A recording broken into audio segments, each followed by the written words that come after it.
તો રાજ્યભરમાં સવારે 6 થી રાત્રે 8 વાગ્યા સુધીમાં એટલે કે 14 કલાકમાં 211 તાલુકામાં વરસાદ વરસ્યો છે। 14 કલાકમાં 211 તાલુકામાં વરસાદ વરસ્યો। સૌથી વધુ પલસાણામાં 6 ઇંચ વરસાદ ખાબક્યો છે। બારડોલીમાં 6.5 ઇંચ વરસાદ વરસ્યો। સુરત શહેરમાં 5.25 ઇંચ વરસાદ વરસ્યો છે। કામરેજ વાપીમાં 5.5 ઇંચ જેટલો વરસાદ વરસ્યો છે। ઓલપાડ મહુવા મુન્દ્રામાં 5.5 ઇંચ જેટલો વરસાદ વરસ્યો। ભરૂચમાં 4 ઇંચ વરસાદ વરસ્યો છે। કપરાડામાં 4.5 ઇંચ વરસાદ, ખેરગામમાં 3.5 ઇંચ વરસાદ વરસ્યો છે। ધરમપુર મોરબીમાં 3 ઇંચ વરસાદ નોંધાયો। તો અમદાવાદ શહેરમાં 3.5 ઇંચ જેટલો વરસાદ વરસ્યો છે।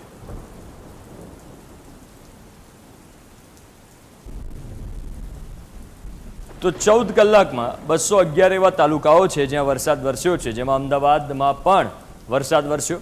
આ તરફ દક્ષિણ ગુજરાતમાં પણ સારો એવો વરસાદ વરસ્યો છે। કપરાડામાં તમે જોઈ શકો છો 4 ઇંચ જેટલો વરસાદ ખાબક્યો છે। તો ધરમપુર અને મોરબીમાં 3 ઇંચ જેટલો વરસાદ વરસ્યો છે। અમદાવાદ શહેરમાં પણ 3 ઇંચ જેટલો વરસાદ વરસ્યો।